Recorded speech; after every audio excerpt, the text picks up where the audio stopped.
Hi అండి. Hello, మా కోళ్ళు చేపలు తెస్తానండి. మీరు ఒక్కలే ఉంటారు, ఏం వండుకుంటారో అని చేపలు తెప్పింటాను, వండి పెడతాను ఉండండి అన్నది. సరే కదా అని ఉన్నాను. ఈరోజు మా కోళ్ళు చేపల కూర వండి నాకు పెడతానన్నది, అందుకే ఉన్నాను. మా అత్త వాళ్ళు ఇద్దరం కలిపి చేపల కూర వండిస్తున్నాము. ఇంకా మా కోళ్ళు నాకు వండి పెడుతుంది, మీరు చూడండి. చేపల పులుసు మా అత్తయ్య గారు చాలా బాగా చేస్తారండి. ఆవిడ నుంచే నేను నేర్చుకున్నాను. ఇప్పుడు ఇద్దరం కలిసి ఆవిడ చెప్తారు, నేను చేస్తానండి, చేసి చూపిస్తాను. ఎన్ని వేడి చేసుకుని ఆయిల్ పోసుకుంటున్నానండి. ఒక 5 టేబుల్ స్పూన్ వరకు ఆయిల్ పడుతుంది. చేపల పులుసుకి ఆయిల్ ఎక్కువ ఉంటే బాగుంటుంది. నూనె మరిగిన తర్వాత పచ్చిమిరకాయలు వేయి, కొంచెం పచ్చిమిరకాయ వేస్తే నూనె బాగుంటుంది. తర్వాత ఉల్లిపాయలు వేయి, అప్పుడు ఆ రెండు వేయగా అల్లం వెల్లుల్లి పేస్ట్ వేసుకుందాం. ముందుగా పచ్చిమిర్చి ముక్కలు వేసుకుంటున్నానండి.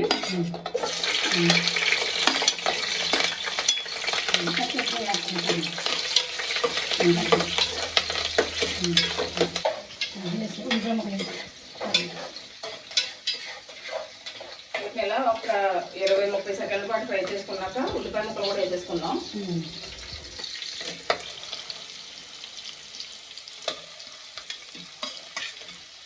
రెండు ఉల్లిపాయలు ఇలా ముక్కలు చేసి పెట్టుకున్నానండి చీలికల్లాగా. పచ్చిమిర్చి ఒక 4-5 వేసుకున్నాము. కొంచెం యాగడి దాన్ని బాగా కొంచెం బాగా మగ్గండి. ఉల్లిపాయలు పచ్చిమిరకాయలు మగ్గిన తర్వాత కొంచెం ఉప్పు పసుపు వేసుకుందాం. మగ్గుతుంది.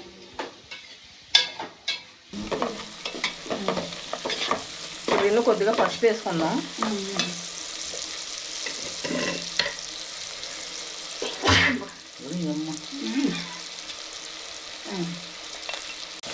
ఒకసారి కలుపుకుందాం పసుపు వేసుకొని. ఇది వచ్చేసి అల్లం వెల్లుల్లి ధనియాలు జీలకర్ర ఇలా పేస్ట్లా చేసి పెట్టుకున్నానండి. ఇది వేయడం వల్ల చేపల పులుసు మంచి టేస్ట్ వస్తుంది, నీచు వాసన అది ఉండదన్నమాట. ఇలా ముద్ద చేసి పెట్టుకున్నాను. ఇప్పుడు ఇది వేసుకుందాము.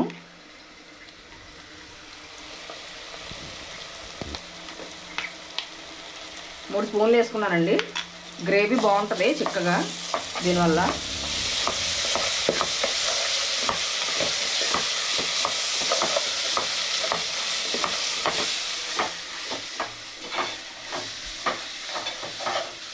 దీన్ని 1 నిమిషం పాటు పచ్చివాసన పోయే వరకు వేయించుకోవాలి.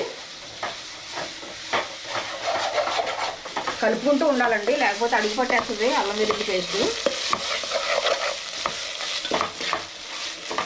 మీరు తినే కారాన్ని బట్టి సరిపడా కారం వేసుకోండి. నేనైతే 2 స్పూన్లు కారం వేస్తున్నాను.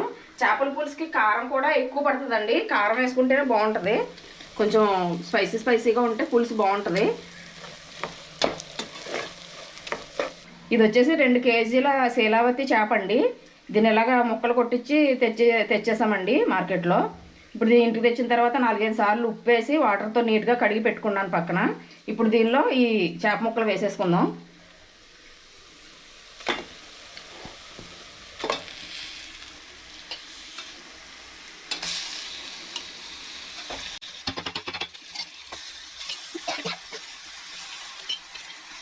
ఇప్పుడు ఒకసారి కుదుపుకుందామండి.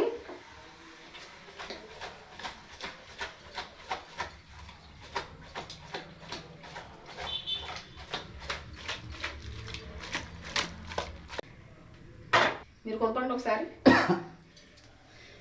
ముక్కలు లాగట్లేదు సరిగ్గా.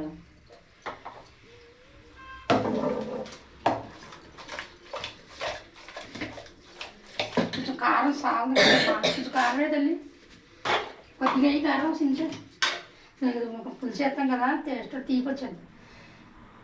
ఇంకో స్పూన్ కొంచెం కారం చాలేదు. సరే దగ్గరికి ఇంకండి ఇలా కుదుపుకున్నాం కదా. ఇంకండి ఇలా కుదుపుకున్నామా, అలా పొయ్యి మీద పెట్టుకుంటున్నామా. అంటే కారం సరిపోయిందా లేదని చూశాను. మా కోళ్ళు వంట చేస్తుంది చేసి పులుసు చేసి అంటే నాదే కానీ సూట్ నాది కదా చెప్పి మొత్తం చేసానా పులుసు చేసి ఇంకా మాడిపోతుంది. ఇలా ముక్కలు కలుపుకున్న తర్వాత వెంటనే పులుసు వేసేసుకోవాలండి. కాసేపు మగ్గనిద్దాం అనుకుంటే కింద చేపలు అడుగు పట్టేస్తాయి చేప ముక్కలు, కాబట్టి వెంటనే పులుసు పోసేసుకోవచ్చు. నేను ఆల్రెడీ ఎంత ఉంటుందో 100 గ్రాములు ఉంటుందా, 150 గ్రాములు ఉంటుంది. 150 గ్రాముల వరకు చింతపండుని నానబెట్టి ఇలా పులుసు తీసి పెట్టుకున్నానండి. చింతపండు కూడా ఎక్కువ పడుతుందండి చేపల పులుసుకి. కొద్దిగా వేసుకుంటే ఏమవుతుందంటే పులుసు పలచగా వచ్చేస్తుంది అనమాట. చక్కగా మంచిగా ఇంత చింతపండు పులుసు చిక్కగా పిసుక్కుని వేసుకుంటే మనకి చేపల పులుసు చిక్కగా బాగుంటుంది అనమాట టేస్ట్. ఇప్పుడు ఇది పులుసు కూడా వేసేసుకుంటున్నాను, చింతపండు పులుసు. పులుసు అనేది మనం ముక్కలు ములిగే వరకు వేసుకోవాలి, ముక్క ఉడకాలి కాబట్టి.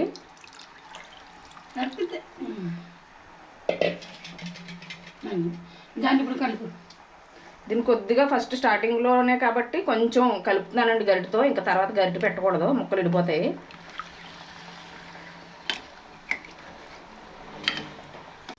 పులుసు పోసేసుకున్నాం కదండి, మధ్య మధ్యలో గరిటె పెట్టకుండా ఇలా కలుపుకుంటూ మూత పెట్టేసి ఒక 10 నిమిషాల పాటు ఉడికించుకుందాం ముక్కల్ని. నేను మూత పెట్టేసి మధ్య మధ్యలో కలుపుకుంటూ దగ్గర 20 నిమిషాల పాటు ఉడికించుకున్నానండి. పులుసు చిక్కబడిపోతే మనకి ఉడికిపోయినట్టేనండి, దగ్గరికి ఇలా చిక్కబడాలి, ఆయిల్ పైకి తేలాలన్నమాట. అప్పటి వరకు ఉడికించుకోవాలి దీన్ని. అంటే దగ్గర 1/2 నిమిషాలు సరిపోద్ది, చేప ముక్క ఎక్కువసేపు ఏమీ ఉడకదండి ఇంతకు మించి. ఇప్పుడు కొత్తిమీర వేసుకుని మనం స్టవ్ ఆఫ్ చేసేసుకోవడమే. కర్రీ అయితే అయిపోయింది.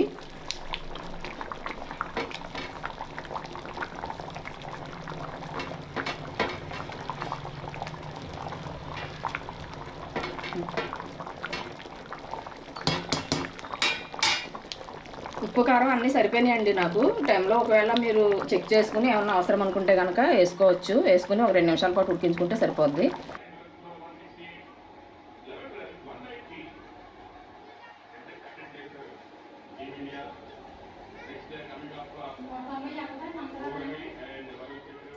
వేడి వేడి అన్నంలో వేడి వేడి చేపల పులుసు.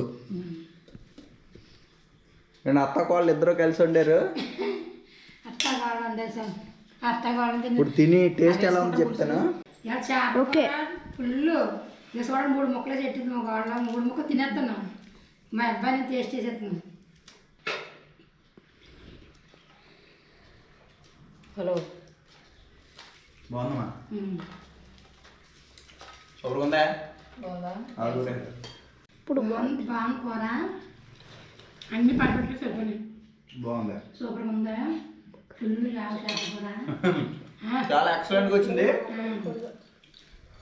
మొదట్లో మా అమ్మ చేసి చేపల పులుసు తినేవాడినండి, తర్వాత మా ఆవిడ చేసి చేపల పులుసు తినేవాడిని, తర్వాత నేను కూడా చెడు నేర్చుకున్నాను కదా, మొత్తం ముగ్గురం వంట పుట్లమే. ఇప్పుడు మనకు తెలుసు కదా బాగా ఎలా చేయాలి ఏంటి అనేది. ఎవరికాళ్ళే వాళ్ళ ఫార్ములాన్ని అప్లై చేసి ఒక చక్కటి చేపల పులుసుని అందించారు. శుభ్రంగా తిందామండి, ఇంకా చాలా బాగుంది టేస్ట్ అయితే.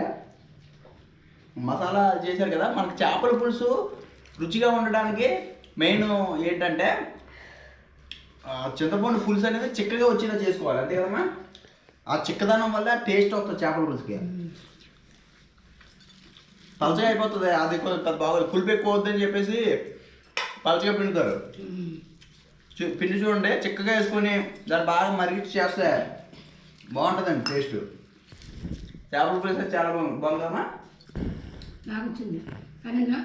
ముళ్ళు కదంటే ఒరే ఒక ప్లేట్ తేయాలి ముళ్ళు.